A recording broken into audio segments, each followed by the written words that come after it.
off. If everyone, if you could just shake the person's hand to your left, shake the person's hand to your right. Say it's going to be an awesome night.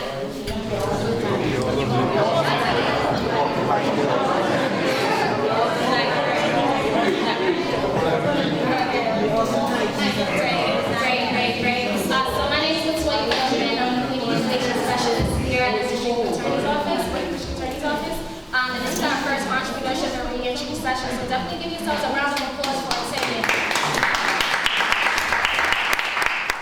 So I'm going to open up the event with some research material, some information that John Jay College of Criminal Justice did in terms of entrepreneurship and reentry. They did a study on it, and they stated that while our nation's policymakers are starting to comprehend the importance of employment and the reintegration of people with criminal records, little attention is being paid on the opportunity entrepreneurship represents to promote self-determination and empowerment. To explore the availability of entrepreneurship and reentry strategy, we conducted a year-long project, funded by the foundation and newly released monography. Venturing Beyond the Gates, Facilitating Successful Reentry with Entrepreneurship includes overviews of the fields of criminal justice reentry, entrepreneurship, and micro-enterprise. Opportunities represented by bridging these fields, funding opportunities, and profiles of micro-enterprise programs working with currently and formerly incarcerated individuals. It finds that for some formerly incarcerated individuals, entrepreneurial training provides an opportunity to capitalize on their talents and skills, becoming agents of change in their lives and families, and contribute to the vibrancy of health in our communities. So guys, there has been tons of research done on entrepreneurship and reentry, and this platform here, how we're going to expand that initiative. Does that make sense? Awesome. So definitely it's going to be a great informed event. We have a lot of awesome speakers here tonight. So I'm going to move forward with the program by introducing our director for the reentry department at the DA's office, Mr. Chris Owens.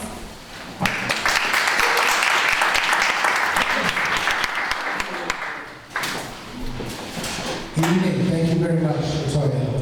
I'd like for us first to give another round of applause for Ms. Latoya Benjamin. She is the person who basically put this together. She came to us and said, I really want to get more involved in economic development, and one of those economic development ideas was to pursue entrepreneurship and to see how we can do that with the reentry population, because there is a need, and we agree. And the we that I have to represent tonight is the Office of the District Attorney, Attorney Thompson, who sends his regards. My immediate supervisor, First Assistant District Attorney Renee Gregory, sends her regards. She would have been here this evening, but she came down with a horrific allergy attack. You know, the weather has not been cooperating, and some folks have been struck down.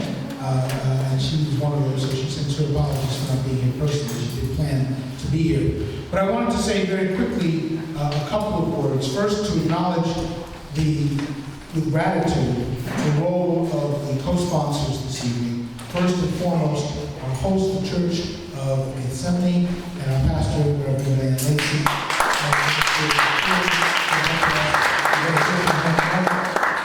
It's a great space, it's a great warm place to be, and of course the church that's built on the premise that this church is built is the right place to be, so we're really, really honored to be here. I also want to thank the Kings County Reentry Task Force with whom we work as an office. The Kings County Reentry Task Force, for those who are not familiar with it, is a joint venture between the DA's office, the Department of Corrections and Community Supervision, formerly known as DOCS, and the Department of Criminal Justice Services, which is known as CCJS, which provides funding and oversight. And their grant money funds the KCRTF, the County Reentry Task Force. So we work together to provide opportunities for some specialized focus on reentry projects. And what we do at the DA's office is we have essentially two programs that focus on the adult reentry area. One is the Kings County Reentry Task Force, which focuses on a specific population set of folks who are coming out of incarceration. And then everyone who is covered by the Kings County Reentry Task Force is covered by the Commonwealth program, which many of you have heard of, which has been in existence for many years. So between the two, we cover everybody. And what do? Our mission is very simple. If you are a formerly incarcerated individual, our mission is to help you. It doesn't matter what it is, doesn't matter what you did. Our mission is to help you with what you need. And it doesn't matter how long you've been out, we will try to help you. That's our job. And so I spoke to one gentleman earlier this evening who came in and said, you know, I've been out for a long time and I need help. I'm like, you got to come in. You got nothing to lose, right? The worst thing that can happen is you give us your name and we will try and help you. And if we fail, you're no worse off than you were before. But if we can help you, you're better off than you were before. Okay? So if you take that step, you never know where you might end up. So that's our job. And the District Attorney, Ken Thompson, is committed to that help. He understands that if our community as a whole, when I say our community, I mean not just our immediate community, I mean the broader community, Brooklyn as a whole, New York City as a whole, our state, our country. If we're going to progress, if we're going to go forward and grow and empower ourselves, we have to be looking out for everybody. We are one community. And just because some of us got caught up in the web, made mistakes, or worse, mistakes were made on us, then we still have that opportunity and the obligation to try and make things better for those who come out the other side. We've seen a lot of pain.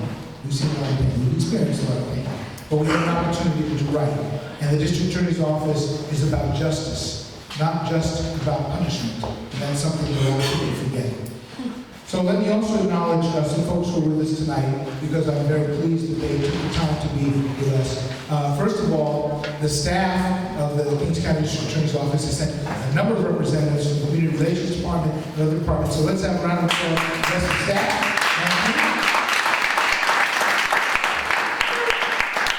From the Human Rights Commission, we have sitting in the back Mr. Heriberto Mateo. The Human Rights Commission has been active partners with our office for many, many years, and we are very pleased that they continue to be so thank you for doing that. And also from the Small Business Administration, we have Ms. Savannah Smith sitting in the back as well. Thank you for being here. And you're going to hear more about our special guests in a moment. So without further ado, let me call upon our presiding host, the Reverend and the Pastor, Diane Macy. Thank you very much. Let me say one other thing before I pass the speech. We are videotaping and audiotaping this presentation. Let me be clear. We are videotaping and audiotaping this for our use. And we may put this on the internet. We are not taking pictures of anybody in the audience, and we will be editing out any names. So we're taking pictures of the panelists and the speakers. So please do not be afraid that we're using your identity in any way, but we want to help educate folks who could not be here this evening. That's very, very important. If for any reason you feel that you spoke and you need to be taken out of the video, just let us know, and we'll be happy to do that. But we're not videotaping you, we're videotaping it this way. And also one person I forgot to acknowledge, all the way from Queens, a gentleman who I met some time ago when he was just getting started on the political trail, but he came here to find out what they can do in Queens like we do in Brooklyn. City Council Member Roy Lansing, sitting back. Thank you so much. Thank you, Chris Owens. I came made up for this, so I hope I'll be videotaped. Seriously, welcome to all of you. This is an awesome church that was established back in 1986 with a particular ministry to people in prison, those coming out of prison, and people in the neighborhood who are poor and in need. We are supported by others who are not formally incarcerated, but the majority of our congregation and those to whom we reach throughout all the prisons in New York State benefit from our ministry. We write to them, we send them packages, we send them letters. They write back. We write letters so that when they go before the parole board, they have a letter of assurance that helps them, hopefully, with the parole board. I'd like to introduce you to our leaders and a key staff member, Minister Chibuzi Okori, who's in the back.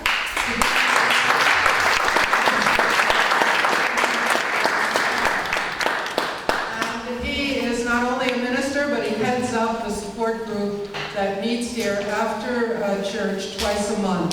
And that support group includes people who have come out just recently, as well as those who have been out for a while, and provide sharing of resources and ideas to help each one along.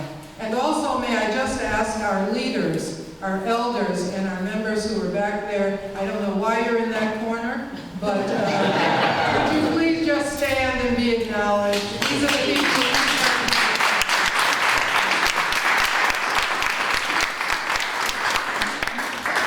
We especially welcome you. We welcome the District Attorney's Office. We welcome LaToya Benjamin and Chris Owens for your creative ideas. This is the new big idea, and that is what is needed in the criminal justice or just us system. We have got to take advantage of what I say is a window of opportunity. We now see there are people who understand in a way they never did what's going on in criminal justice. They're supportive of innocence projects. They're supportive of projects that will help us get people who've been in prison much too long, get the people who are in there who are sick, help the young people. But you know, and I know in this country, that it's a window of opportunity. And people forget very quickly these issues. So we are very happy to see the energy, the excitement, and the brilliance that's coming out of the District Attorney's Office. And we're very grateful that you've approached us and you're partnering with us.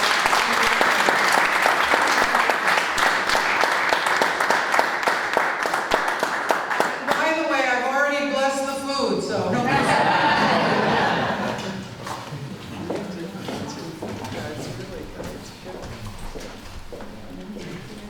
Thank you, Reverend Mason.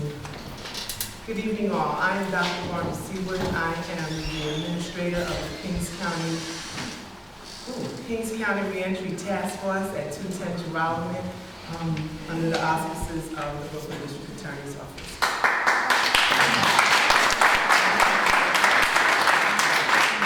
One of the things I want to say to all of you is that as you look around the room is very diverse, from age group to gender. And I think one of the things I acknowledged as people were coming in, different individuals were passing me their cards, that for many in this room, this is not a new forum as far as being an entrepreneur or having their own business or having ideas and dreams about their own business.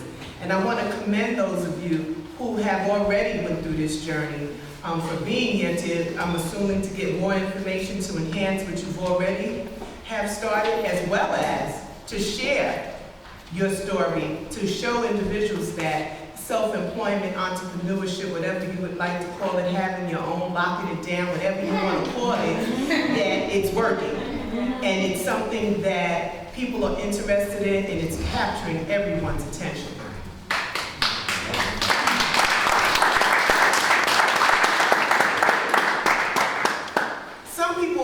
What does that mean? What do you mean by entrepreneurship? Why is there so many different phrases for entrepreneurship? But as you know, we have a tendency to come up with all kinds of terms and phrases for those who've been around the Reentry Forum or the criminal justice arena for a long time. That word reentry came from somewhere, and it's been like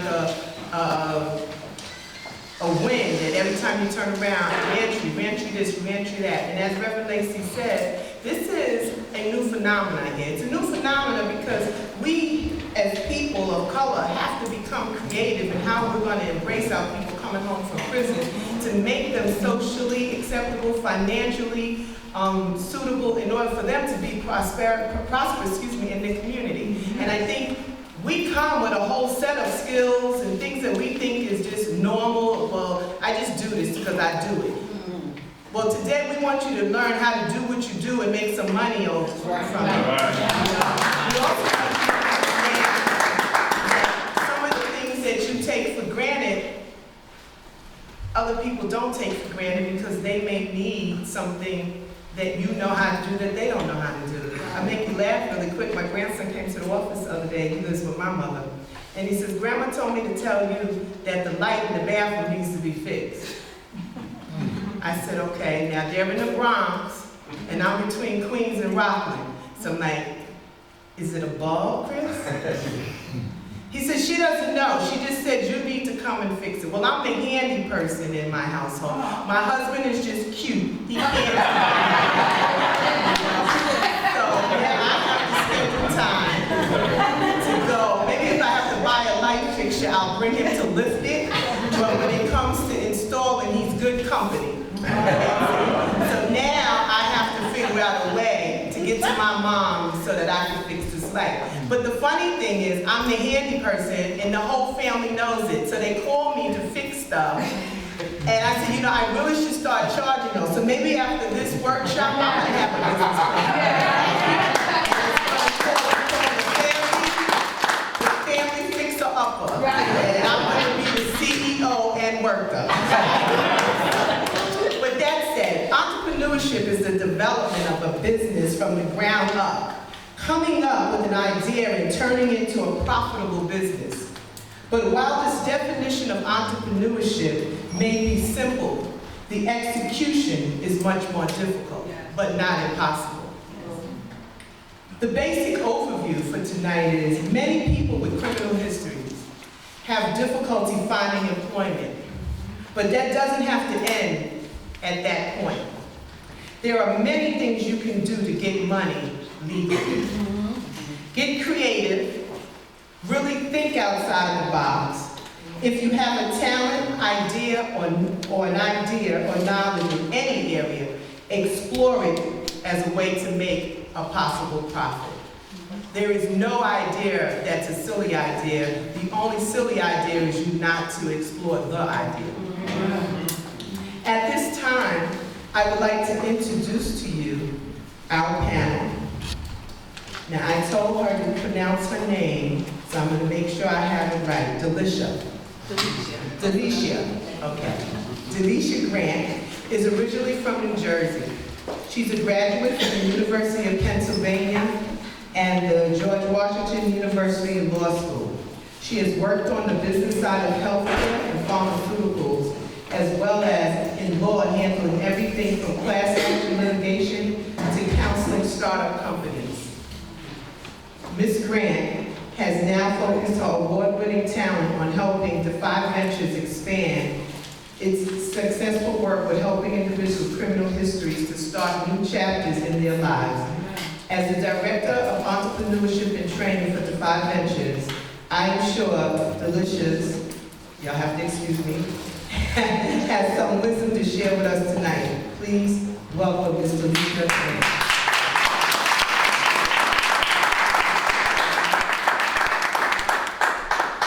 Your program will tell you that Eric Woods is a graduate of Georgetown University and a Columbia University, and from Columbia University Business School. But the program doesn't tell you that Eric Woods likes wine. That's right. Mr. Wood is also a co-founder of a wine boutique and wine bar, each of which were the first of its kind in Harlem. Today, however, he is here because of his experience working with numerous corporations, helping them to grow.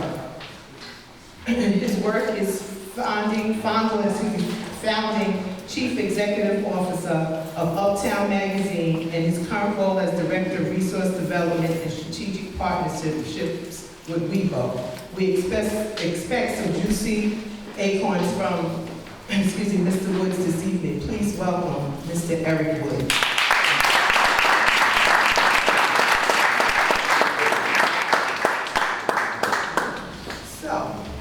I will be asking each of you a question, asking you to stay perhaps at 3 minutes. If you go over 3 minutes, I'll start dancing or singing. Okay? And that's the drum. So the first question for both of you are, what are the first steps necessary for becoming an entrepreneurship? And ladies first. So I would say, the first step, right? You definitely want to have an idea in mind, but research. So you heard a little bit about my background, but I actually launched my own practice. I left a very successful Park Avenue law firm to hang out a shingle right? And to advise entrepreneurs and startup companies. And the first thing I did was call every other lawyer I knew in that space. So, it's one thing to get on Google, and it's another thing to speak to those who have been down the road that you were trying to go on. So identify a mentor as early as you can. Run your idea by them, and they'll be able to help you to avoid some of the pitfalls that you may experience otherwise, right? So research is not just opening the book, it's talking to someone, it's human touch, and making sure that you're getting that real world, real life experience. Next, talk to a lawyer. That is not a plug for me at all. However, right, there are just some steps that need to happen to make sure that you're protected legally. And something that I've seen in my practice often is that I spend more time fixing errors that could have been avoided altogether had someone just spoken to an attorney very early in the process. So, especially if you're going in with a partner, it's very important that you have what I call a pre-formation agreement. It's almost like a prenuptial agreement with business partners. That will help you to nail down who is owed what percentage of ownership you have, right? So you're dealing with all of that before you even organize the business, so you don't end up in a dispute in a business divorce before you're even profitable. So research, identify a mentor, and get an attorney.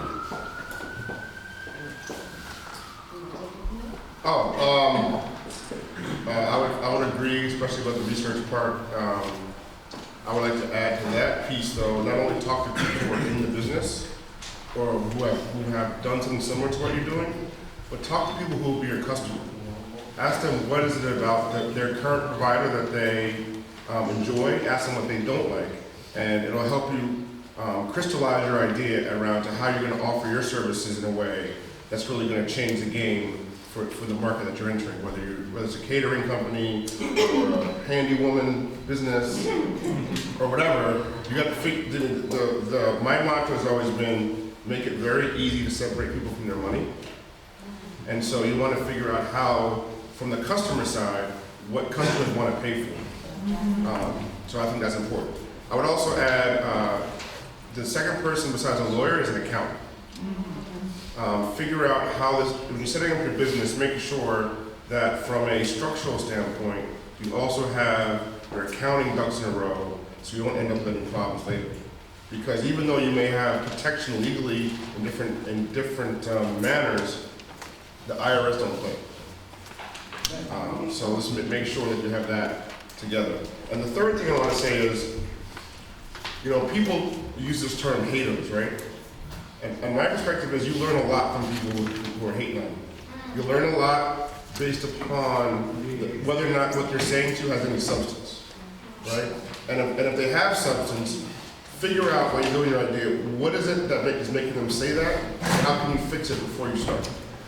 How can you use their critiques to make your idea stronger? That's something I think is very, very important in any business, any business venture you're entering. Thank you. The next question, what are some of the do's and don'ts to entrepreneurship? And we'll start with that. Don't rush. But also, I think the two-edged sword. One thing I learned from starting my first business was, people like to sort of knock down dominoes in a row. And what you can't do is always wait for the next domino to fall, because you may be waiting way too long for that to happen. So one of the things you have to do is map out sort of your roadmap and make sure that you are checking things off the list simultaneously. So a big do for me is to make sure that you have 3 or 4 items at all times that you're checking off. So that by the time you get enough of them done, you're close enough where you're opening your doors. But I would also, my first point, don't rush, don't cut corners, don't do anything prematurely, and don't do anything, as they say, half-cocked. Make sure everything is thought through. So the first do that I would say is purple cow in business, and that is not a term that I created. It's a term that a marketing guru, who everyone in this room should look up if you are interested in entrepreneurship. His name is Seth Godin, Godin. He has a book called The Purple Cow, and the concept is that if you, purple cow, C-O-W, If you were driving through the Midwest and you saw a bunch of cows, nobody would stop, right? We all know what cows look like. But if you saw a purple cow, you'd get out and you'd take a photo and you'd tell everyone that you saw a purple cow. You know, there's this concept, there's nothing new under the sun. Most ideas have been thought of before, but you want something that makes yours unique. That is the purple cow, right? So Seth Godin. You want something that differentiates your business from everyone else's, even if they are your competitors. So work very hard to find something that gives you that unique edge.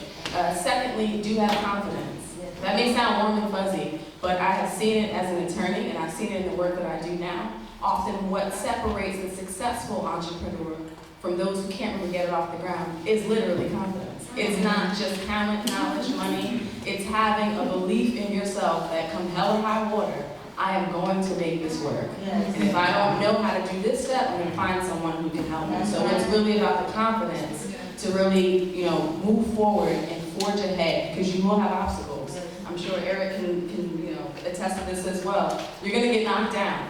Things are going to happen that are going to set you back, but having the confidence to believe that you can really make it happen. On the don't side, do not put all your marketing eggs in one basket. So if you have a budget set aside to market your business, don't invest everything in one marketing strategy. Often, to really grow and expand your brand and raise brand awareness, you have to be multifaceted. So people want to dump all their money into Facebook promotion, or this one consultant that said that they can blow the whole brand up.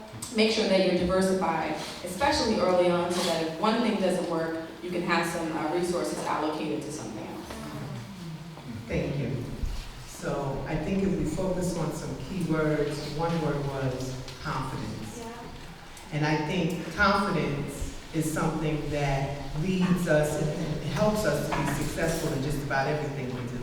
For those in the audience who are formerly incarcerated, who are sitting here today with us, it was confidence in yourself that's allowing you to stay out, that has allowed you to decide that you want to do the right thing, and it also allowed you to decide that this evening that you were going to come here and get some additional information so that you can perhaps continue to fulfill some of your goals or explore some of your goals. So I think when we think about confidence, it works for everyone, whether you're formerly incarcerated or other, because if we don't have confidence in ourselves, then who are we expecting to have confidence in us? And I think the other thing we heard was, look for the haters for feedback. And that makes sense, because your critics are usually the ones who are, when you get a feeling from somebody saying something about you, it's usually 9 out of 10 times you had a thought yourself about it, but they just confirmed it, or you thought your slip was showing, and they found it when you was trying to hide it. So I think that when we think about the haters, welcome them in a dialogue opposed to getting emotionally involved with they were talking about you, because those are the ones, as Eric said, that may be able to tell you something about either the business or yourself or your mannerisms that you don't even see. So the next question is, Ms. Grant, tell us a little bit about your organization and how your organization can assist individuals in starting their own business. Sure, so Defy Ventures, I am not the CEO. It was started almost 5 years ago. Are you in promotion?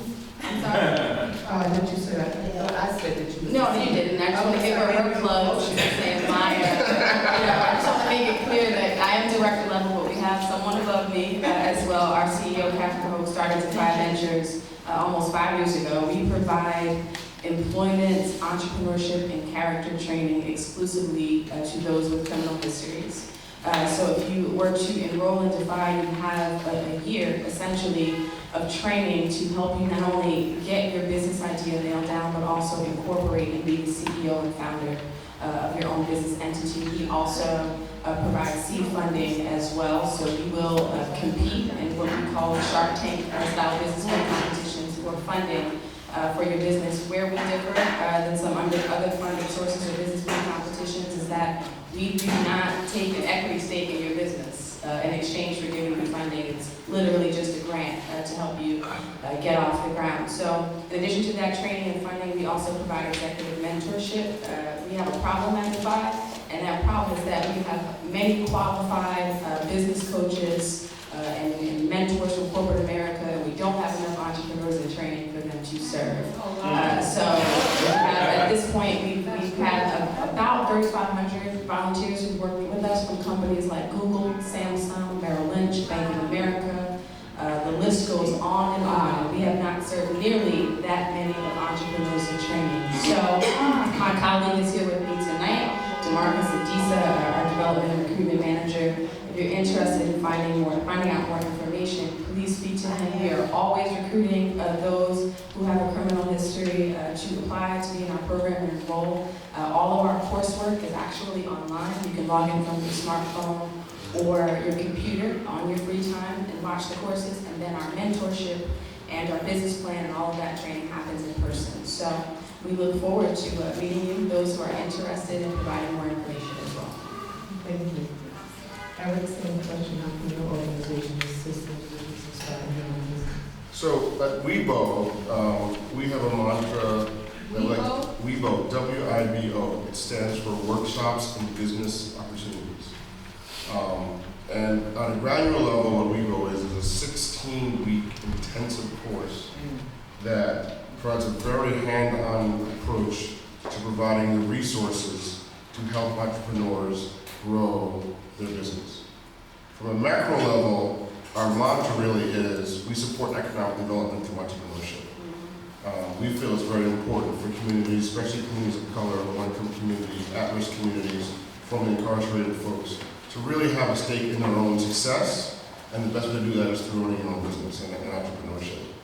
So what we try to do really is provide the kind of services that most very well-funded entities get for free to entrepreneurs, because your success is our success. Yeah. We've been around, it'll be 50 years next year.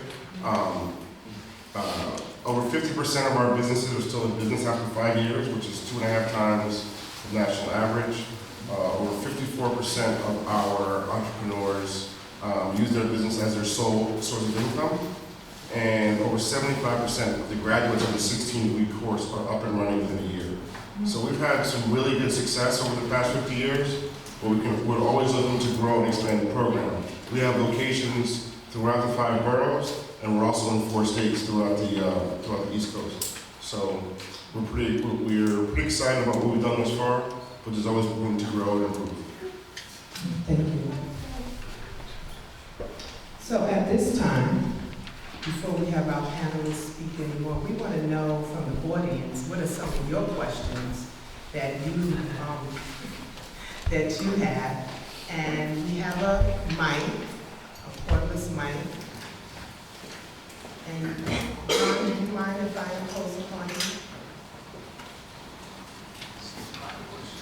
Oh, you were serious? Oh, I'm sorry.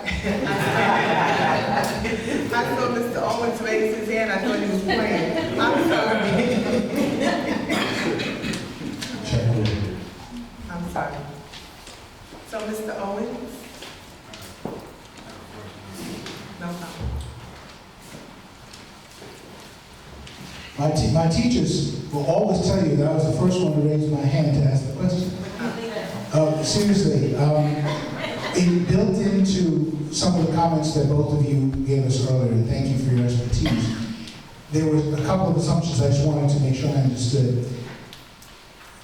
Neither of you specifically mentioned what goes into putting together a business plan. And neither of you specifically articulated the need for strategic planning, so to speak, and how any one of us would approach thinking through our business, what we would want to do. So I was just wondering if you could talk a little bit more about, how do I think about starting a business? I may have an idea, I may want to be a fixer-upper, but, how do I take that from the idea and my talent through the strategy points to get to the point of deciding what my marketing is going to be, or et cetera, et cetera. Thank you.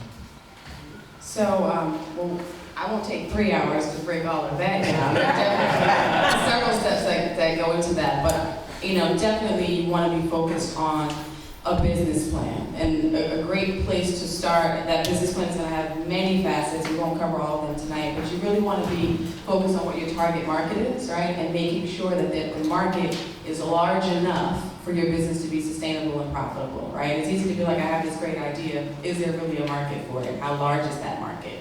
That is very important. It's also very important to understand who your competitors are, right? What are they out there doing? Do some recon on that part to really understand not only who they are, what they're doing, but how you're going to beat them.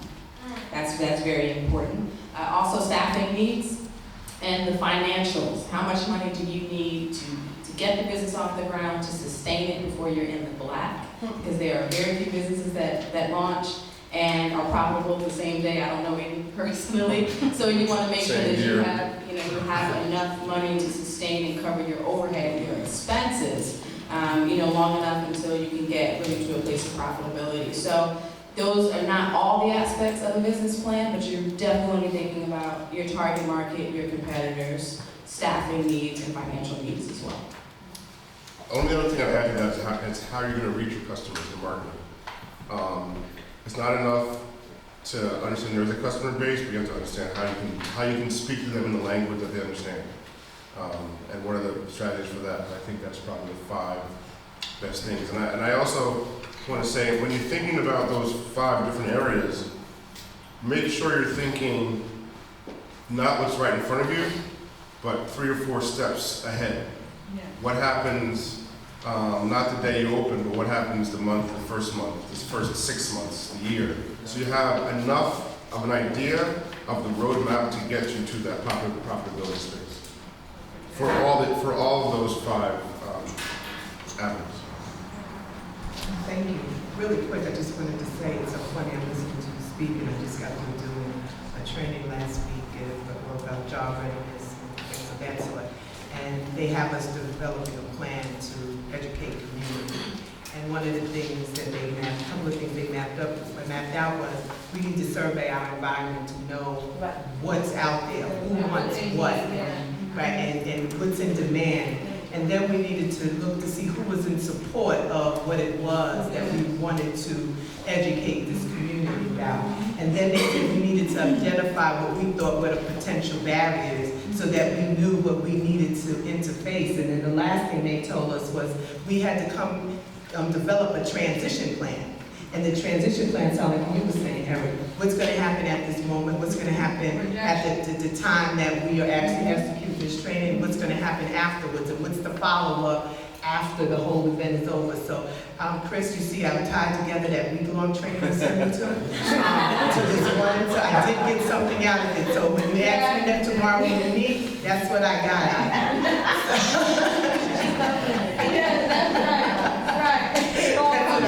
That's right. It all comes. It wasn't even about entrepreneurship, but it all came together. So I think this gentleman over here with the red hat had a question, and then I think there was a gentleman. Okay, we have a gentleman in here. Mr. B. Oh, my name is James. Push the button. Push the button. All right, my name is James, and I just had a 2-part question. My first question was, I don't have a problem with the ideas, most of the ideas. It's about organizing my ideas. Do you have any tips when it comes to organizing my ideas? Even when you come up with it at first, I have a problem with my follow-through. I get stuck. So that's my big question. Do you have any type of tips when it comes to organizing ideas? Why do you get stuck? Because I have too much. There's too much that pops into my mind. I mean, I'll give you a little background on myself. I spent 14 years in and out of prison system. 38 years old, I just had a heart attack. And that's from me stressing. So, yeah, that's why I got the ticket reader. I read tickets now. But this is my point. I have numerous ideas. I come across brothers who have ideas and they're geniuses. But it's for me and them, we both have a problem following through one and lining up our ideas. Because I'll come up with one and then I'll come up with another one. and I get stuck in between. I think I'm going to add another key word, and that's focus. Yes, sir. For me, I actually come across a lot of ideas, but I make sure first to write them down. And then after, I'll decide which one I want to pursue until I can't pursue it anymore. And the strength of that process for me is if I commit to following one idea as far as I can take it, and if I'm focused on making sure I'm successful, the other ideas go by the, I can write them down, but I'm not really thinking about them. So it's sort of like, you know, people say when you meditate, you let a thought come in and let it go right back out to make sure you keep your calm. And I think it's the same thing with the ideas. Once one comes in, that's not the one you're working on, just write it down, put it in a book, leave it there, and then focus on what you're doing. And if that one works out, then run with it. If you come up with a insurmountable barrier, you got a book of other ideas to check them off the list. But by writing them down, for me, it keeps me focused on what's my priority. Similar. I feel your pain. I'm an ideas person as well. I'm big on phases also. So, you know, figuring out how one idea can build on another, phase 2 or phase 3, right? So if you look at some of the names that we all know, they didn't start at level 10. They started at level 1, right? So you find the one that you can be committed to and focused on, that's your phase 1, and figure out how the success of phase 1 can feed, right, and support the success of phase 2. All right. Thank you. I really appreciate that. My second question was, as far as the 5 ventures, right? Like I said, I've been in and out, I've been in the street my whole life. One of the first things that I'm nervous about is letting other people know my ideas. Mm-hmm. So now I'm gonna go to a company that's gonna help me figure out my plan, but I have to let you know what I'm up to. Sure. So how can I protect myself before I let you know? Because I feel, personally, this is no disrespect to anybody, it's hard for me to trust anyone. Mm-hmm. And the way I've lived my life, I'm scared to even let you know what I'm up to.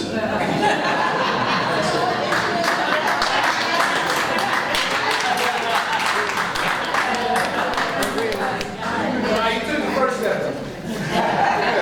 Thank you. Well, believe it or not, that is a question I get very often.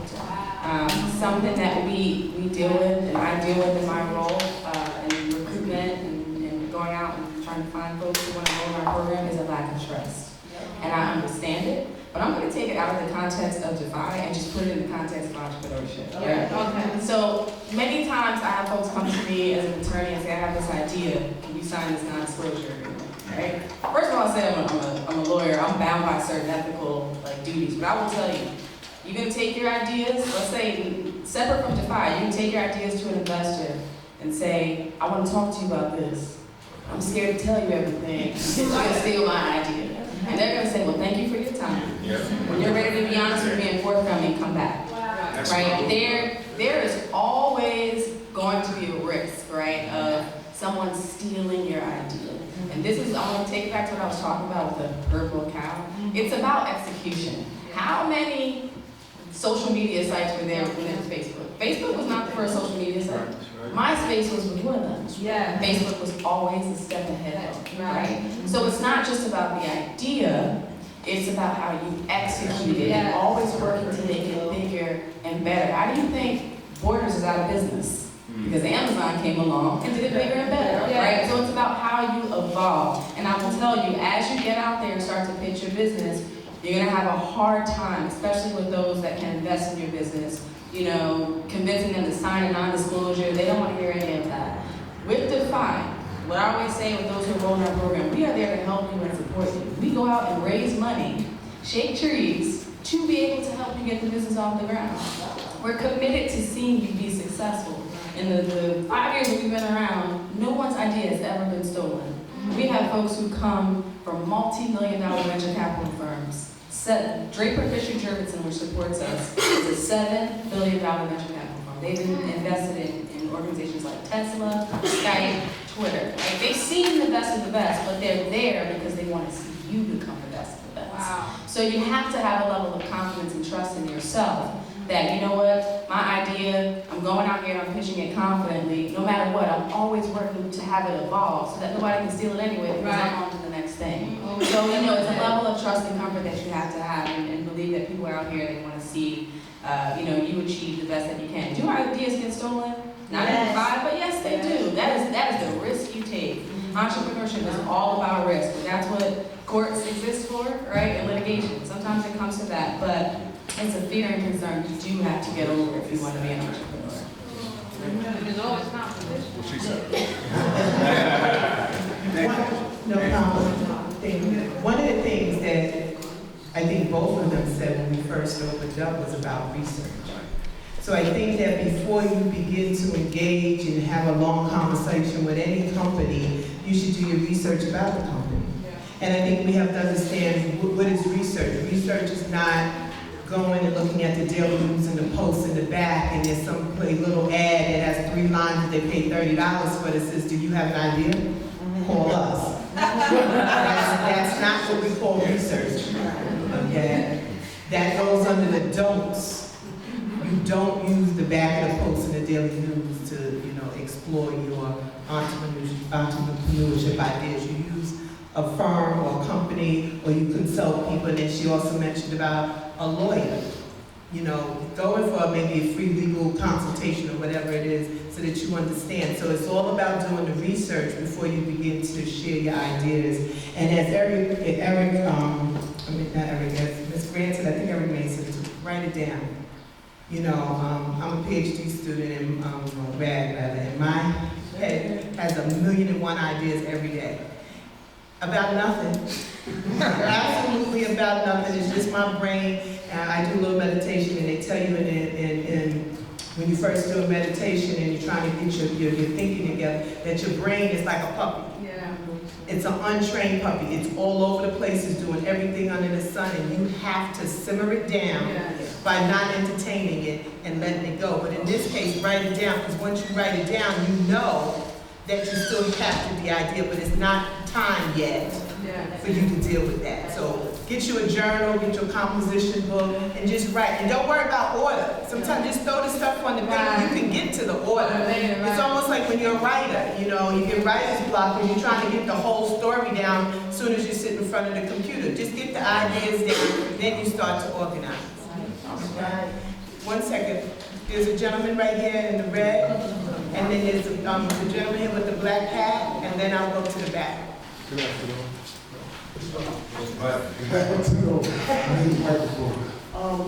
I'm asking one question. Incorporation or limited liability corporation? What is the difference, and which one would you think for somebody starting out to start a small business? How much time do we have? Okay, the short answer, right, because there is a longer answer. But the short answer, a limited liability company, right, you're taxed one time, right? So if you start a limited liability company, there are ways around this, but generally folks do it because it's easier, right? You form the company, you basically file a schedule on your personal taxes to report profits or loss or what have you, but you're still protecting yourself, right, from someone being able to sue you and take your personal assets.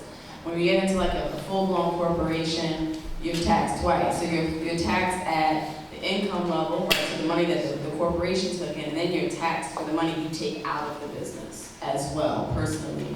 So often with an LLC, people do it because their business is so small, they want to be able to report all of that on one tax document. Now, there's a way to form a corporation and be taxed one time as well. We won't get into that tonight. But often if you're starting small, folks do that because it's just easier, right, to kind of maintain and work with an accountant and keep your expenses down over time. But one thing you should know about the state of New York is that as an LLC, there's a publication requirement. So you spend more money to form the organization than you normally would with a corporation. You form an LLC in the state of New York, within 120 days, you have to publish which basically means announce that you have formed an LLC, and they tell you what papers it has to be published in. In Manhattan, you're gonna spend $1,200 to do that, right? So it's an added expense up front, but the cost of managing the LLC from a legal perspective and from a record keeping and filing perspective is less over time. So that's the short answer. And in terms of whether you should be an LLC or corporation, it really depends on the type of business that you have and what the long-term plan is. Thank you.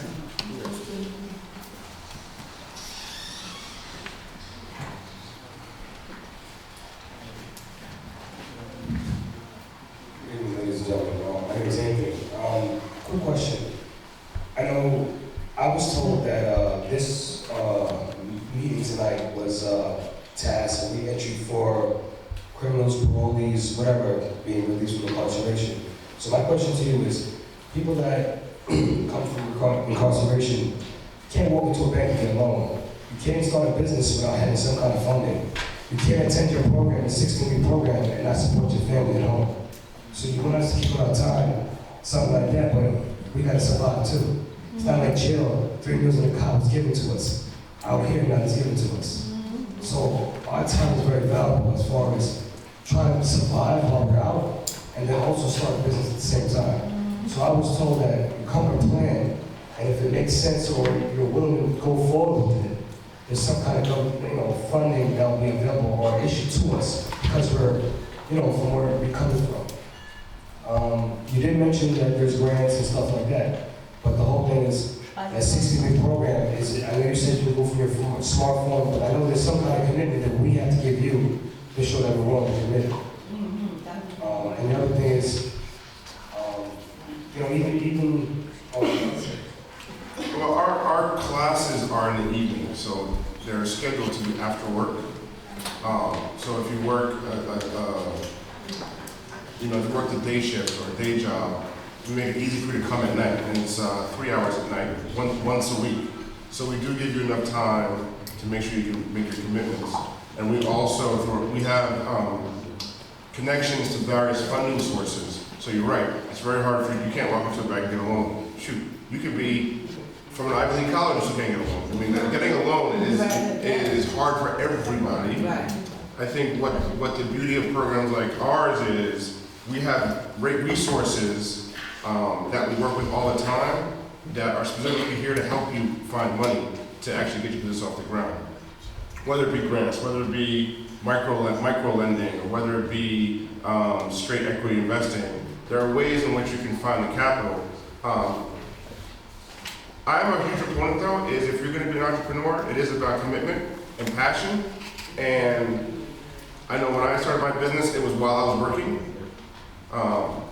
So you have to be willing to make that sacrifice for some period of time while you get your idea together and your business plan together, and you figure out whether or not this is the thing you're going to do. Because the reality of it is, the best thing about having a job while you're doing that is someone's paying you to work in your dream. Right? So leverage that as much as you can, but also make the commitment to leverage the resources that are available to you. Nothing's perfect, but don't let the perfect be the enemy of the good. And just to add to that, to FIRE, we have about 3 to 5 hours of coursework a week. That is all done on your own time, so when you're able to do it. And we do have some in-person programming that happens in the evenings. In addition to the business plan competition with seed funding that we provide that you don't have to pay back, we also have access to microloans as well. We also have a director of employment who's on the phone every day finding employment opportunities for you. As you can imagine, many folks enrolled in our program, they're either unemployed or underemployed, right? As Eric mentioned, often you're going to be working on that business and having to work to support yourself at the same time. I will tell you, entrepreneurship is not easy. No matter who you are and no matter what your backstory is, it is hard. And there are many nights where you're not gonna get to sleep if you want to see this business grow. So I would say be prepared to be working a job and trying to get the business off the ground. It's not easy, but it is doable, absolutely. One of the things I was going to just mention, answering your question, Anthony, is that sometimes we have ideas in our head, or we want to go to school, or we want to do entrepreneurship, and we forget that we have to recruit also our loved ones into the plan, so that we can inform them of what our goal and our dream is. Because if you're going to, for example, join something where one night a week you're going to be out the house, you need to make sure that your family understands that daddy's not here or mommy's not here this night because they're working on XYZ plan. And it's the same thing like if you decide to go to school. It's the same process. You have to get once again, that environment to have an investment in what your plan is so that they can support you through it, not thinking that you're out at the club or hanging out with your buddies when you're really in a workshop trying to start something new to empower you as well as assist with the family. So you can't forget that when we come with these plans, there is a network that we are, accountable to, that we have to bring in for them to be our support system. Because the hardest thing in the world is for you to be trying to execute a plan, but your loved ones are disgruntled, they're upset, they don't understand. And even the kids, even the little kids, you have to incorporate them because they're all part of that network. There's a question all the way in the back. I'll get to you, sir. There's a question all the way in the back, and then we're going to get the gentleman here with the beige shirt, and then we'll get to you. Hi, it wasn't a question. I actually just wanted to, besides all the great advice that you guys, the panel gave to the gentleman in the red hat, because I think it's a problem that a lot of people face with following through with your plan.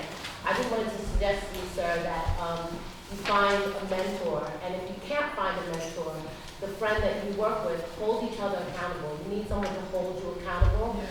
Write down exactly what they said, write down the list, but every day do something towards your goal. And use your friend to hold each other accountable for reaching and taking each step at a time. And another thing is, everyone has those fears. It's not simply because you have the background that you have. Everyone who's starting out or is currently unemployed, even if they have no criminal history, feel and have the same exact fears. So what you feel is pretty normal. It's about moving forward and not being held back by your fears. Yeah. A lot of that, feeling about someone's going to steal my idea is really about fear of moving forward. Mm-hmm. So find someone to hold you accountable and or find a mentor. And on top of that, expand outside your network. Please. A lot of people come home and they're back with the same people. Expand your network. Meet people outside of your community. And the more people you meet, the more diverse ideas and things will come your way. John, the gentleman next to Harold with the beige shirt. Yeah, I got a deep voice, so I don't think I could make that. My name is Sydney. We're recording, so you remember. Okay, my name is Sydney, and I just want to piggyback off of Anthony because that's what I wanted to say. I just got married, and I'm in a shelter, and I got a graveyard shift. I work from 12 o'clock at night and don't get off till like 11 o'clock in the morning. So I'm trying to figure, I'm trying to do all this at one time. I'm about the size of my feet, which is 15, closest of getting an apartment. I'm trying to do all this here at the same time, but I want to participate in one of these courses, because I really want to have my own restaurant, because I can cook. I'll make y'all melt down on food. I can cook, you know what I'm saying? And in order for me, to focus on that, I have to have a rest mind.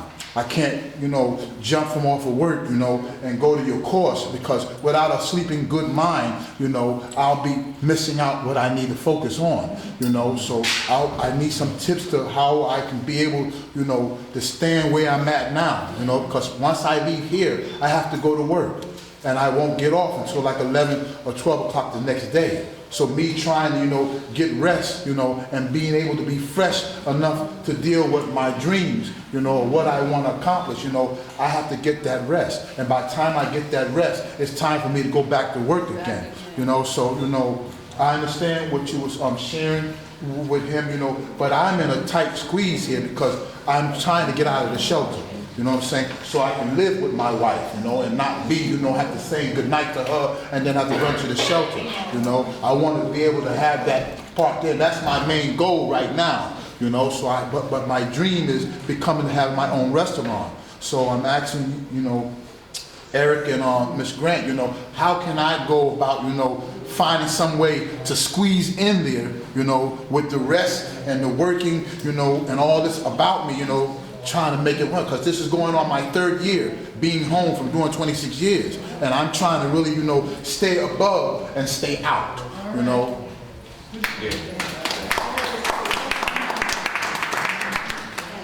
I really understand what your dilemma is, what your situation is.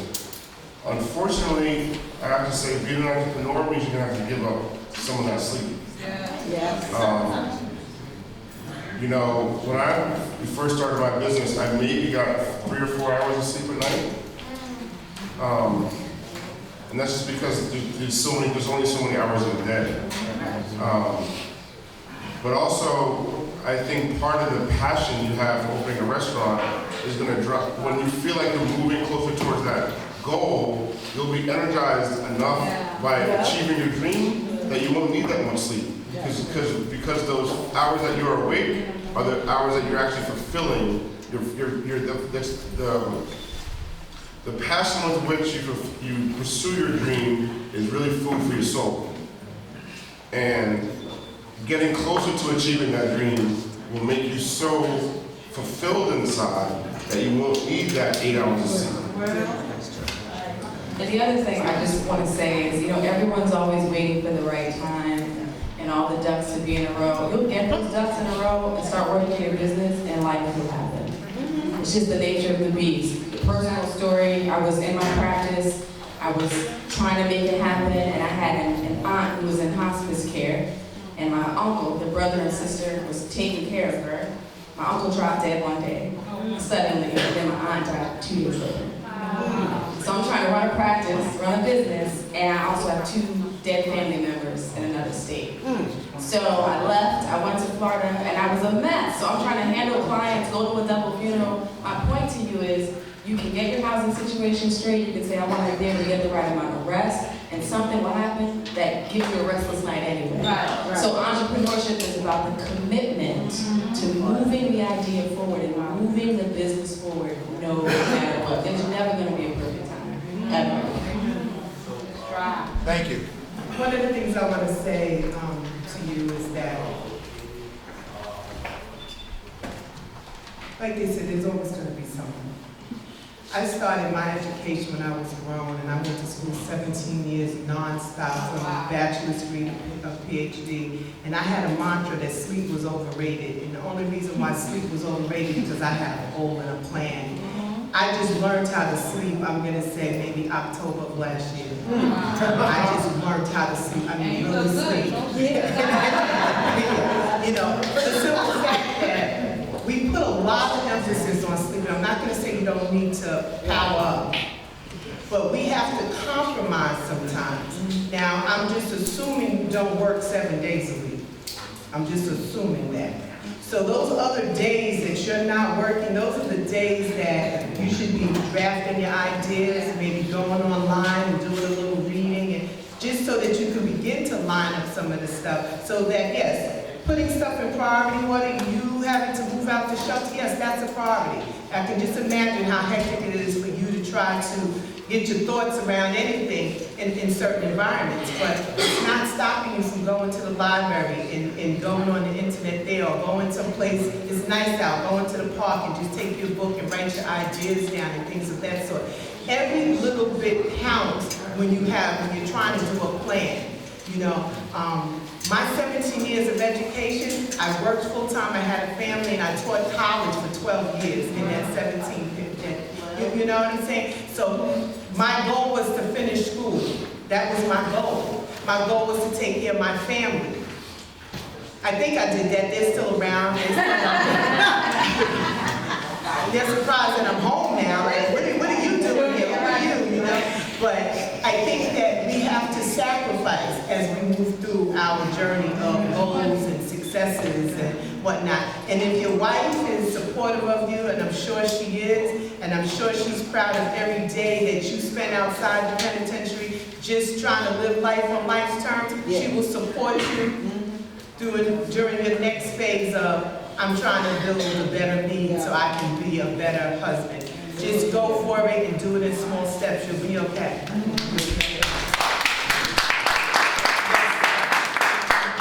You got the mic right, and when you get through, let's get to them right. Good evening. My name is John Whitfield, and my question is how much should your passion play a role in the type of business you pursue? And the reason I say this is because actually I started my own business. I started a publishing company. I did it as a sole proprietorship. I couldn't afford the limited liability situation, so I went the cheapest way possible. And I figured starting a publishing company, there wasn't too much liability involved in it. But right now, that publishing company's not doing well. You know, actually, I'm in the red. I've been out of prison for about 2.5 years, and I started it about a year after I got out. And it's not working. It's just not working. So now what I want to do, actually, I'm enrolled in the FIVE, actually. How you doing? And actually, you know, the program is beautiful. I completed my resume. I'm currently working online. And you can see working well.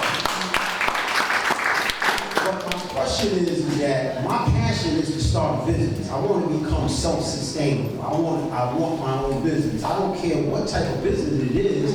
I just want to have a business. Now, my passion is writing. You know, I write books, I write novels, I write screenplays. So I started a business of my passion. It's not working. So now I'm moving on. But how much should your passion play a role in starting a business? That's my question. Well, difficult question to answer, right? Because I don't want to send a message that just because you're passionate about something, you should continue to dump money into it if it's not working. However, that passion is what is going to drive you when things get rough, right? So I often say, think about an idea, think about a business that you'd be willing to do for free. Because there are many days you're going to work as an entrepreneur without profitability. However, you have to work towards making that business flexible. And what I mean is you might have to pivot. Every business pivots, right? You can start off as a great idea and then you go into a low where it's not working anymore. So it's about getting mentors and advisors that can help you take your passion and form it in a way so that it is a sustainable brand, but you're still committed to it because it's something that you want to do and you really have excitement about it. So I say that passion should always play a role, but make sure that the business is something that can be molded into profitability as well. I would agree. There's a saying, and I'm gonna butcher this, but there's a saying: is if you love what you do, you're never working. So I think passion is supremely important in your business, but I'd also say don't be so emotionally invested that you aren't aware of the signs that change needs to happen. And I think for that, you're saying your publishing business may not be doing well, but it may not be doing well because you may need to tweak the model a little bit to capture how the market changes. Markets are always changing around you. You need to be aware of and adapt. And like Lisa said, if you get mentors in your industry who can help show you sort of where you should be directing your energy, your business might see some new life. One of the things, sir, I wanted to say is two things. I think that once you get to a certain age, you have to like what you do in order to move forward.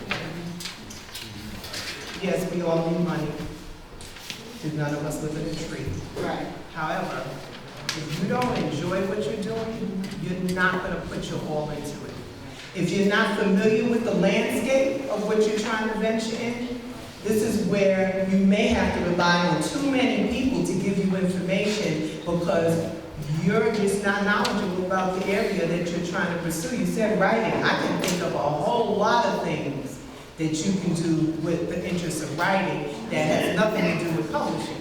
You know what I'm saying? That's just one entity of writing. That's not the entire entity. So you may need to do your research and explore what comes under that. Because there's a lot of things. I mean, there's a lot of people who can use your service of how do we write, how do I publish? Maybe you don't have to be the publisher. Maybe you're the person that gives the direction and how to get these things going. So you may have to, as I said, broaden your thought process. Right, broaden your thought process. You may have boxed your own self in, because the only thing you saw was publishing. And I know you said you want to get rich quick, but that's like the dollar in the dream. You do better on to pay lotto, and you may get the same result. Whereas if you put your own legwork in, and you think and you process and you get your mentor, maybe you can kind of resuscitate your dreams and your desires. Yes, sir.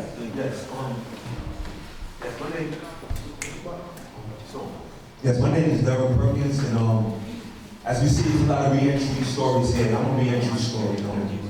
I just came home 5 months ago after doing 27 years, and it's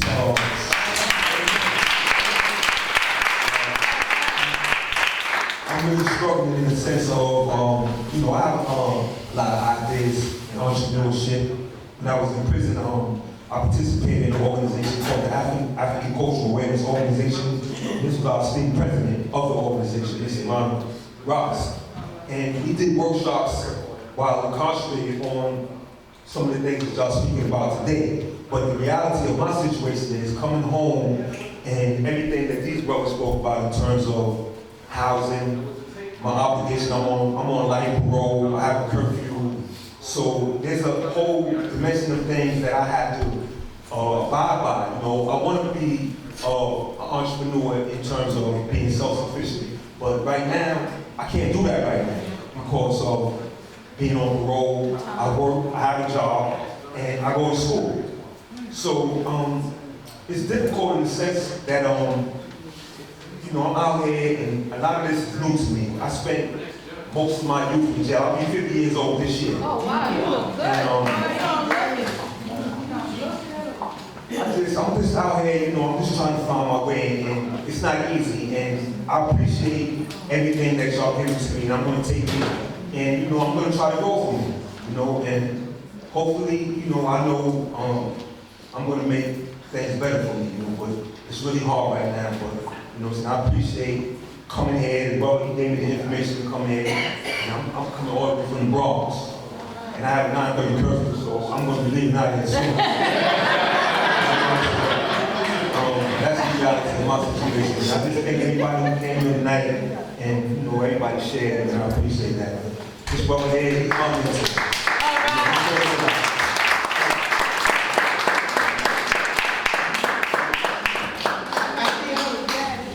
Let me just dispel a myth, and I'm going to dispel it and qualify my comment at the same time.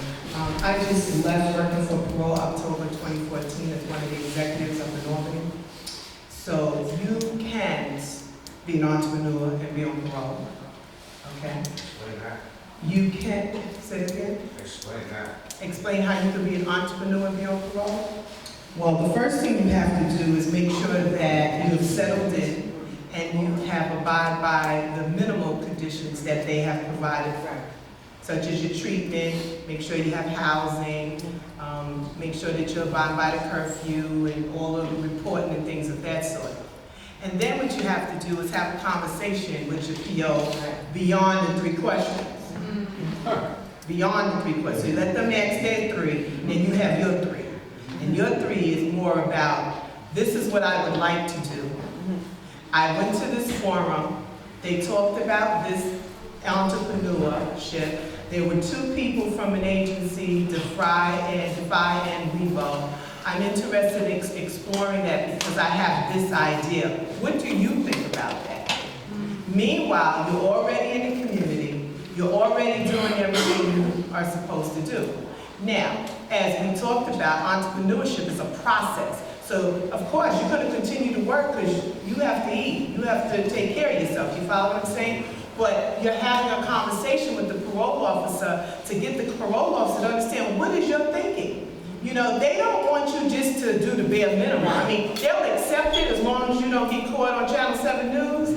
They'll accept the bare minimum. But if you want more for yourself, this is where you have to have a dialogue with your parole officer to let them know what you're thinking.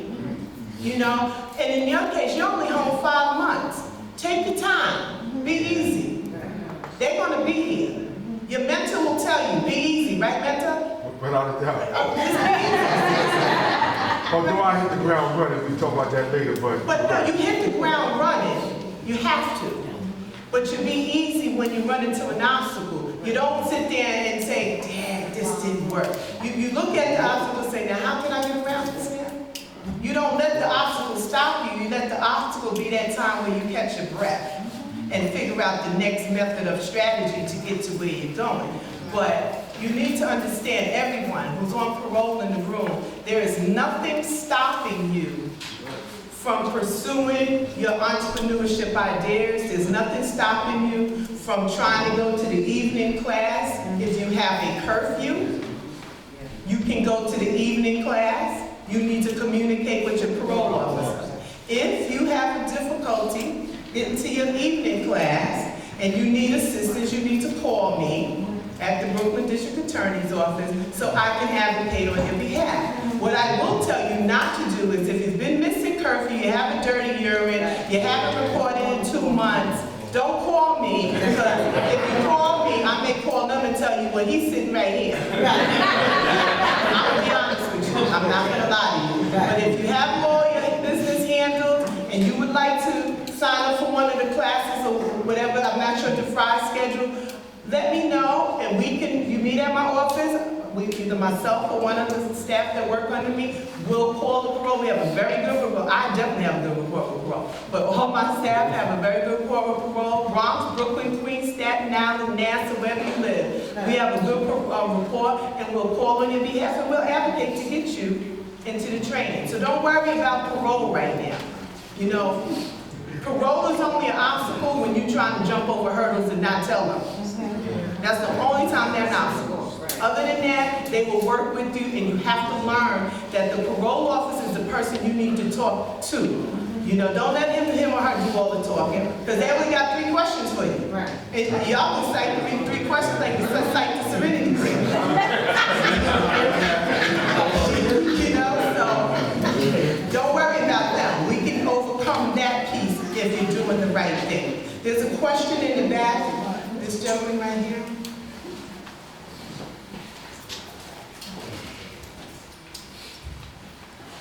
Good evening. How you doing? I have a few questions, but one of the questions I'd like to ask is, a friend of mine's mother just passed away, and they wouldn't let him do none of the funeral services or anything because he had a felony. And they said he had to have a certificate of good conduct. That's one of the questions I would like to ask is, to open up a funeral parlor, to have a funeral parlor, do you have to have a, could you open it up with felony, or you have to have a certificate of good conduct? And also, another question is, if you're home after a decade and you ain't never been back incarcerated, could you get a license for a liquor license? Can you get a liquor license? One more question. If I'm leaving the state, is my background from this state going to hold me in another state? Like if I want to get license in another state, things like that? Okay, so you got it. I have a lot of questions. First of all, you're assuming I'm young enough to retain all that. The first thing is that you need to do your research about licensing as it pertains to being a mortician. Owning a funeral home is different from being a mortician. That's one thing. The other thing is that depending upon what job you're trying, what kind of licensing you're doing, what state you're in, everybody can see everything. Depends upon what you're trying to pursue. It all depends. I would say to you, never move to another state you're not familiar with just for a business opportunity, because it may come back to haunt you. Why do you think I'm still here? That's right, stay home, honey.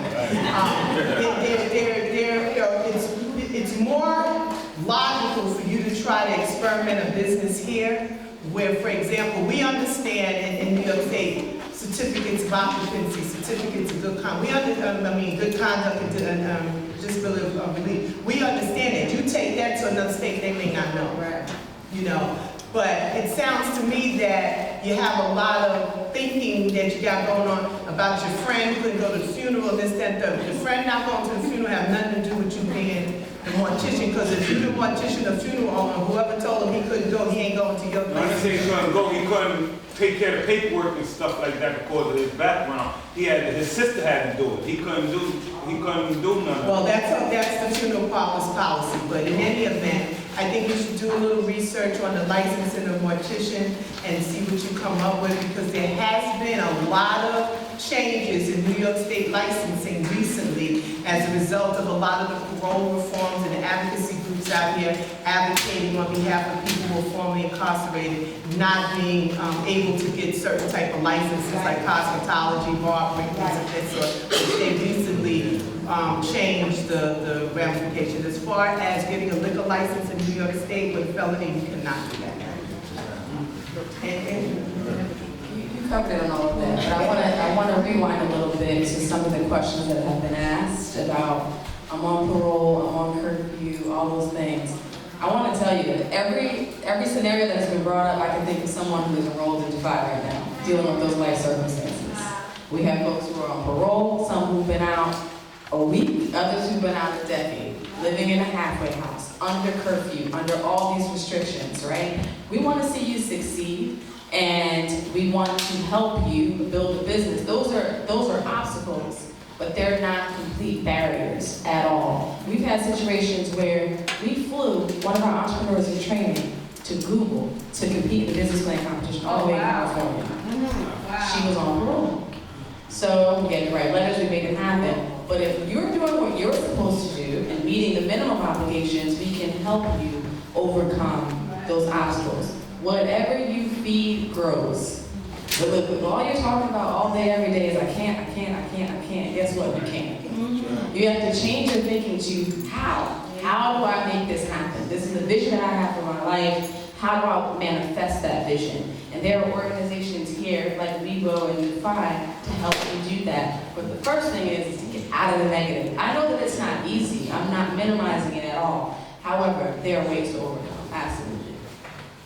I think the other thing I wanted to quickly say is I know DeFi actually has been to parole bureau meetings, meeting with bureau chiefs across the 5 boroughs, telling them about their entrepreneurship programming. So it is something that is promoted. And if I'm not mistaken, Lebo has been to a few bureau chief meetings also. That used to come under my department.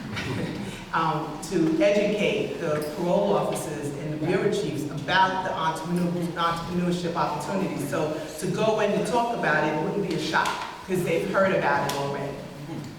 I just want another theme that's come up is about building advocates, growing a base of people, growing in the back to by expanding your network when you get out. I think barriers can become very small if you have people in your life who are also fighting for you and with you. So, as she said, you have to build an advocate out of your parole officer. Let them in on what you want to do. Have them believe in your dream as much as you do. Therefore, they'll help you achieve it. Have other people in your life who believe in your dream as much as you do, and they'll help you achieve it. No one gets anywhere on their own. It takes a village to do anything. Build your village. Build the people who are fighting for you and fighting with you, and you will succeed at whatever you try to do. There's a question in the back, there's one in the middle, and there's one in front. My name's Craig Gasker, and I'm an aspiring entrepreneur. And the deal is that it's more of a statement than a question. Basically, what I'm trying to say is that you have to fight negativism in yourself. A lot of times, the boys will say, "Oh, I'm not good enough. I can't make it. You know, all these other people are smarter than me and stuff." I had to fight to get here. I've believed in 30 years I wanted to be an entrepreneur. Nobody supported my dream. They all looked at me like, "Yeah, right." You know? But I believed in it, and I'm not ever going to stop trying to fight for what I want, which is to be my own boss, control my own destiny, control. I like Bruce Jenner, it took him like 30 years to say, come out and say he want to be a woman. Well, I want to be a billionaire. I'm a billionaire in a poor man's body, and that billionaire keeps on fighting, even though the voice says, you cannot do it. These people are smarter than you. They can. No, I'm going to make it, and I'm going to move forward. I'm not going to let nothing stop me. And I'm going to get on the cover of Fortune and Imports.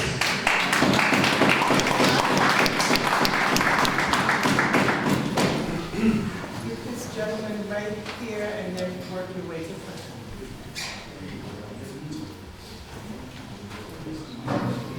Hello, my name is Victor Solon. I'm a formerly incarcerated person. Diana Dean is my parole officer. I was incarcerated for 27.5 years. Just to get into a mindset of a formerly incarcerated person, when you come to prison with everything you were doing in the street. And while you're in prison, you have to make a determination of how you're going to utilize your time in prison. And one thing that we did, I'm talking about a group of people that I was involved with, and Eddie Ellis was my mentor. Many people may know Eddie Ellis. He started the Resurrection Study Group while he was inside, and when he came home, he did many things, right? In 1990, he became the Prisoner of the Year. It's on Prison Life magazine. Anybody can go online and see that. He was very successful in everything that he set out to do. So he taught a host of individuals how to be leaders. He taught us the meaning of community empowerment and community-specific education. So we had to utilize our time trying to find out how we was going to be able to, speak to the concerns and the needs of our respective communities.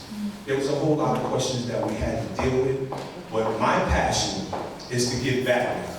My passion is to give back. My passion is more so in the line of starting a not-for-profit business as opposed to a profit business. But reality is that we're in America, right? And that you need money to survive. So one of the first things I had to do, or I still have to do, is make sure I'm financially secure before I can go out and just donate my time and volunteer my time to do the things that I want to do, the things that make me happy, the things that I live in. So the question that I would like to ask is, does the program that you offer help us start those kind of businesses? A business like, helping divert you from the criminal justice system and creating options and alternatives for wayward youth and stuff like that. The short answer is yes. A for-profit business or a non-profit business, the only difference really is how the IRS is your company. You have to go through the same processes, strategy, business plan, stakeholder building, fundraising for a non-profit as you do in a for-profit. The only difference is what you're selling is help, as opposed to selling a product, right? So, what we do as part of our 16-week program is we go through all those steps of what you need to be thinking about and looking at to successfully get a foundation for your business. Vaultify has had folks come in wanting to start non-for-profit businesses. As of right now, we do steer our entrepreneurs in training to for-profit, but I can tell you that many of them have aspirations to move into the nonprofit space. So what they're doing is utilizing the for-profit business to help launch their community goals, to help their communities, and also we encourage what we call social entrepreneurship or conscious capitalism. So even if you have a for-profit business, having an angle that shows that you're committed to the community and also giving back in some way. One of the things I wanted to say when we talk about mentors, mentors come in different forms, different backgrounds. They don't have to be always of light backgrounds. Eddie Ellis, Julio Medina, and Divine Choir are my mentors. and I've never been incarcerated, but they have a lot to offer and they were able to teach me a lot. So sometimes it's not about what's the background of an individual as much as what is the knowledge they bring to the table to help you move forward in your goals and your aspirations. So remember that when you're looking for mentors, that they don't have to look like you, they don't have to have the same background, they just have to have some of the common interests that you do. Good evening. My name is Trent Reed. I'm on the other side of the track. July 2014, I retired. I was a senior federal parole officer after 23 years. 23 years I was with the feds as parole. They mandatorily threw me out at 57. What happened was that I retired one day, August 1st, and August 3rd I had the case act. I've had the case act for 15 years. So when I went to Captain Plaza, some of you already seen me on Monday night, I get back. So I'm on the other side. Right now, ever since August, I've been working on Rikers Island on the boat, the lookbook, BCBC, which is interesting. The two things I'm going to say real briefly is this.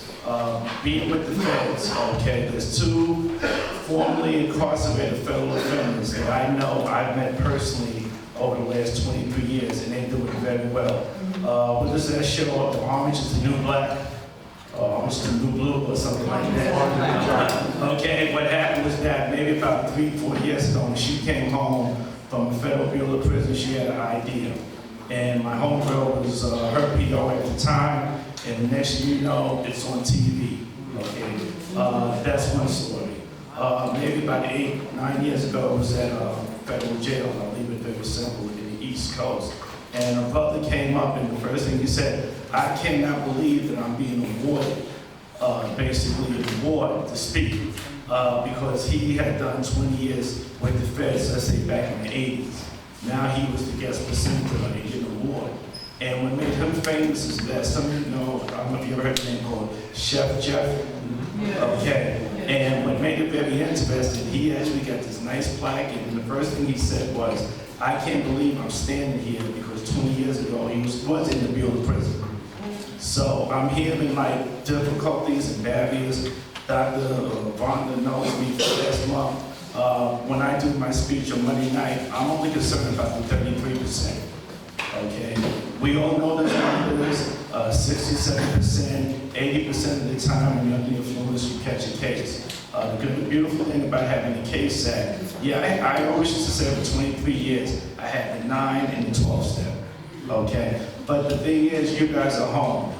So those are two ex-federal offenders who, to put it nicely, are doing very well.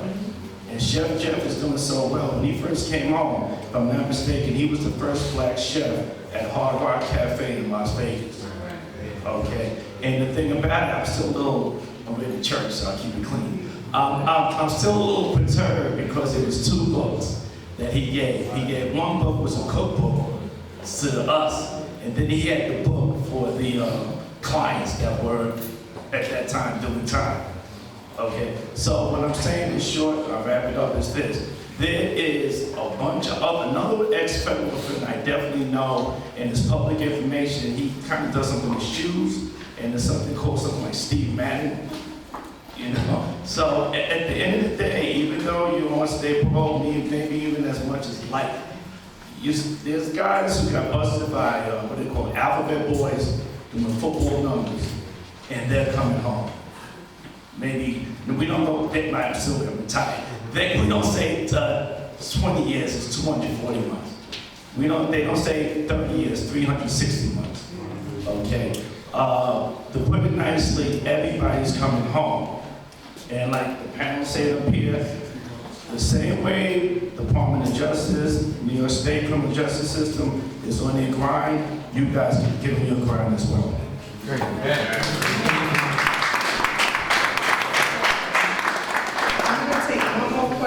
I have a question, and then some of us will wrap up, but some of us will still be around for questions if you have some. Yes? I just want to know, do you only assist formerly incarcerated persons? No, we assist anyone who wants to open their own business. And with Divide, we do have those who have not been incarcerated, but do have a criminal history in some form or other.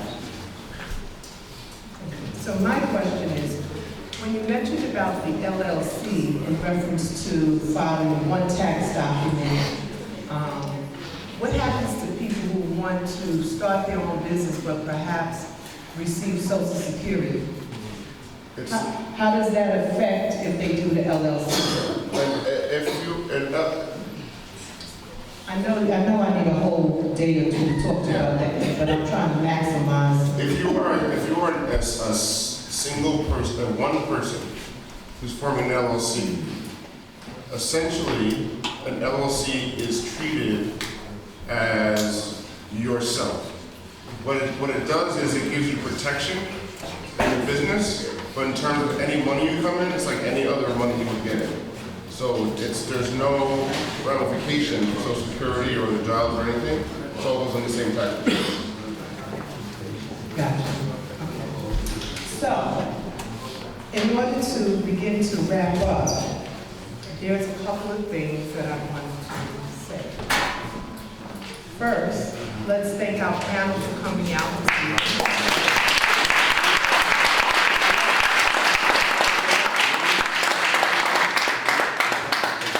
Let's also thank Latoya Benjamin for having me.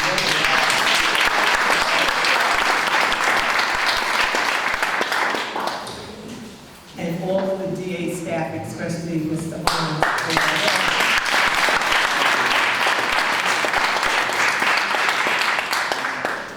He didn't, ask me to say this, he didn't give me any raise, but I really want to say, Chris, that I've only been working with you since October, and I think that there's never been an idea that whether it's myself or someone who's come to you with, that you didn't try to cultivate. And I think for those of us who are passionate about the work that we do with this population, it's very welcoming to have somebody. And unusual. Right, that we can come to and share our ideas. And even if you think it's crazy, you may giggle and smile, but you still will listen. And then you'll try to feed it so that it makes some sense. So from a person who's been around doing this work for over 25 years, and for our short business relationship, I really respect you for the vision that you have for helping this population. It's, as Reverend Lacey said, it's very rare, but it's very much welcome.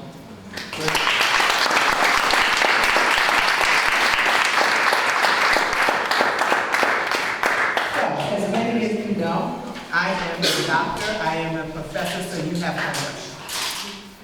Okay, so the first thing I want you to do is, I want you to start thinking about what do you get at.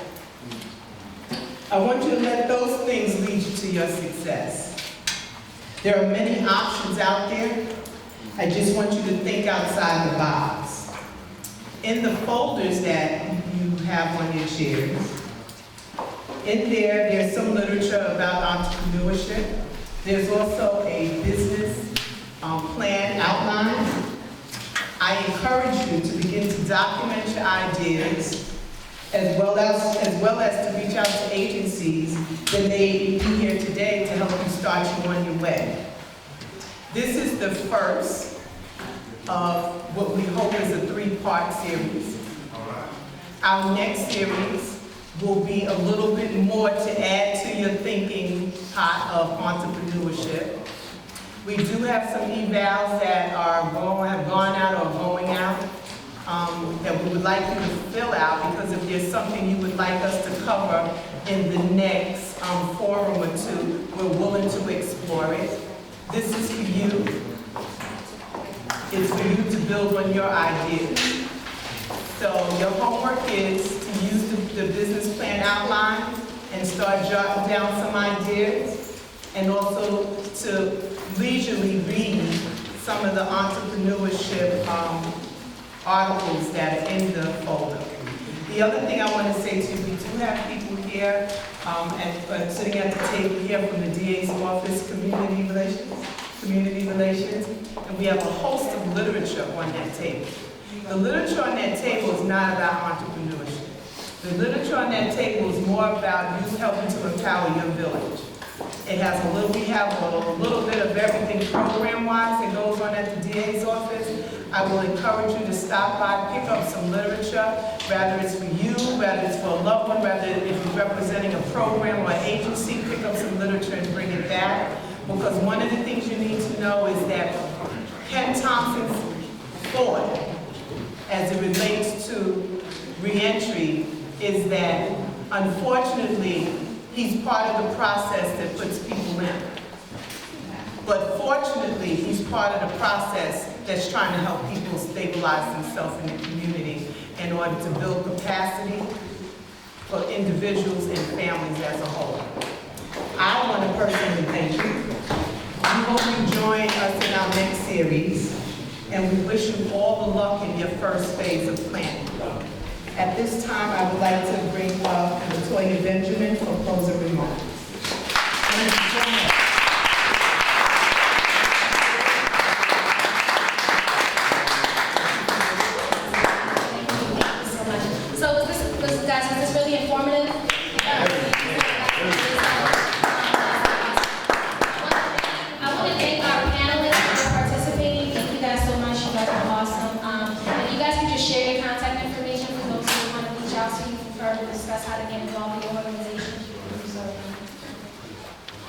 Okay, to get more info on us, you can go to wibo.org, www.wibo.org.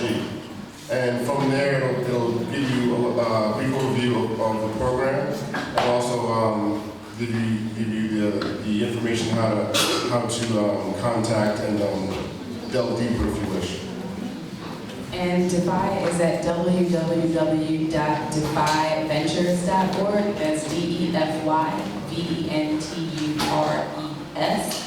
Also, as I mentioned earlier, one of our development and recruitment managers is here. If you're interested in hearing more and actually applying for enrollment, we have admissions meetings on a weekly basis. There is one coming up on Saturday in Midtown Manhattan. So just speak to Marcus in the back of the room, and he can provide information on that as well. Awesome, thank you guys. And guys, don't forget vendors in the back, human trafficking services and human rights services. Small business solutions. They have those services as well. In closing, I want to thank the leadership of the Queens County District Attorney's Office. You know, Dr. Stevens, she didn't say a lot about herself, but she's my personal mentor in the criminal justice field. She's phenomenal. If you guys haven't got a chance to personally speak with her, shake her hand and say hello.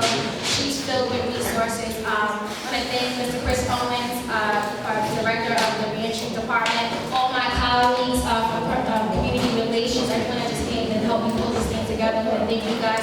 Also, tech services, Harold and Carrie for setting up all our equipment. Thank you guys so much. So we got a lot of information here, guys. You know, now this is the platform. This won't be the last one. Just take the information that you learned here. Definitely apply it to yourselves. You know, shake someone's hand that you haven't met. Network in this, network in this room. And I'm gonna close out with